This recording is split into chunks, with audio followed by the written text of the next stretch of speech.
The Vanishing at Drop Coffee Street.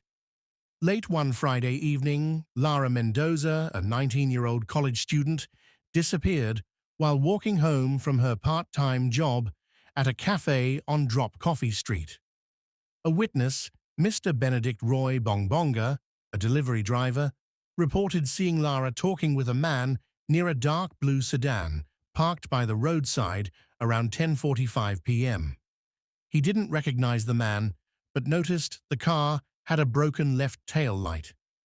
2 days later, police found Lara's backpack in an alley near an abandoned warehouse, along with a receipt from a hardware store. Surveillance footage from that store shows Mr. Ariel Agok, a 32-year-old mechanic who had recently been fired from Lara's father's company, buying rope and duct tape that same day. Ryan becomes the primary suspect. He insists he has nothing to do with the kidnapping and that the items were for car repairs. Investigators must now build the case through witness interviews and suspect interrogation. So good day, I am Police Officer Edmar Flores and I'm going to ask you a few questions regarding the incident happened sa kay Lara. Okay? So, anong mas prefer mo? Tagalog tayo or English? Tagalog na lang, sir. Maaari mo bang ikwento sa sarili mong salita kung anong nakita mo sa Draft Coffee Street noong gabing iyon? May nakita akong isang lalaki at isang babae, sir. Nag-uusap sa likod ng Blue na Via, sir. Tapos, ano mong nangyari doon? Tumagal ng 2 minuto, sir. Pinersa yung babae isakay sa Vios. Okay? So, anong oras mo napansin sila Lara at ang lalaking kasama niya? Anong oras? 11:45 yun, sir, gabi. So, gaano kalayo ka? Gaano kalayo ka mula sa kanila noong sandaling iyon? 13 to 15 meters, sir. Kalayo. So, maaari mo bang ilalawan yung itsura ng lalaki kung maalala mo? Matangkad, sir. Tapos malapad yung likod niya, sir. Ano ba? Kung maalala mo pa. Yun lang, sir. Okay, so, kamusta ang ilaw sa lugar nung oras na iyon? Maliwanag ba doon? Madilim? Or ano? Madilim, sir. Kasi 14 to 15 meters yun, sir. Tapos walang poste doon sa lower street light. Okay. May narinig ka bang bahagi ng kanilang pag-uusap? Or Wala. may physical kang interaction sa pagitan nila? Wala, sir, kasi kasasabi ko, sir, 14 to 15 meters lang, sir. So, anong ori ng kotse ang nakita mo? Kulay, tatak, or modelo nun? Vios, sir, na kulay blue. Tapos, sir, sira yung tail light niya, sir, kaya hindi ko makita yung plate number, sir. Okay. So, napansin mo ba ang plaka? Kung may mga sticker or sira ba ang sasakyan? Wala naman, sir. Hindi ko napansin yung plaka, sir, kasi sira din yung niya. Ilaw niya sa may plaka, sir. Yun yung sira niya. Yes, sir. So, gaano katagal or gaano katagal doon nanonood or nag-obserba sa kanila? Ano lang, sir?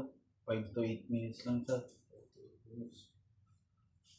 So, may nakita ka bang ibang tao sa paligid o anumang kakaibang pangyayari pagkatapos noon? Wala, sir. Silang dalawa lang talaga dun sa likod ng Blue na Villa, sir. Gaano ka kasigurado sa mga nakita mo? Sigurado ako dun, sir, kasi andun ako that time. So, okay na. Thank you, sir, for Maraming salamat, sir. Good day, I am Police Officer Edmar Flores from San Manuel Police Department, and I'll be asking you a few questions regarding what happened to Lara's case. Anong mas prefer mo, Tagalog tayo or English? Tagalog naman, sir. Okay, so, ito. Kumain ka na ba? Kanina pa, sir. Mga 8:30. Nakatulog ka ba ng maayos? Sobra-sobra pa nga, sir, eh. So yan. Kumusta ka naman mula nung umalis ka sa kumpanya? Medyo mahirap, sir, eh. Kasi hirap na akong makahanap ng trabaho nung naalis ako sa kampanya namin. Personal mo bang kilala si Lara Mendoza o ang kanyang pamilya? Si Lara, sir, hindi. Pero ang pamilya niya, oo, kasi sila ang may-ari ng kampanyang pinapasukan ko, eh. Okay. May kapatid ka ba? Meron, sir. 5 kami. Okay. Pumunta ka ba sa Draft Coffee Street noong gabing iyon? Hindi sir, nasa bahay lang ako nung araw na yun. Nakita ka daw na bumibili ng lubid at duct tape noong araw na iyon. Maaari mo bang sabihin kung anong gagawin mo doon? Magagamit kasi yan sir sa pagkumpuni ng sasakyan. May saksi na nagsabing may isang lalaking kausap si Lara sa isang asul na sasakyan na may sirang tail light. May sira ba ang iyong sasakyan? Oo sir, may sira. Pero hindi lang naman ibig sabihin nun na ako na yung taong andun.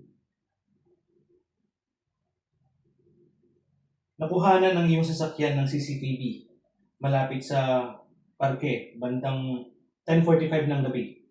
Paano mo ipapaliwanag yun? Ano ang ginagawa mo doon at that time? Nung oras na kasi yan sir, nag-away-away kami sa bahay. Kaya lumabas ako, nagpahangin. Okay, yun lang yung ginawa mo doon? Oo sir, yun lang. Okay. So, thank you for your cooperation.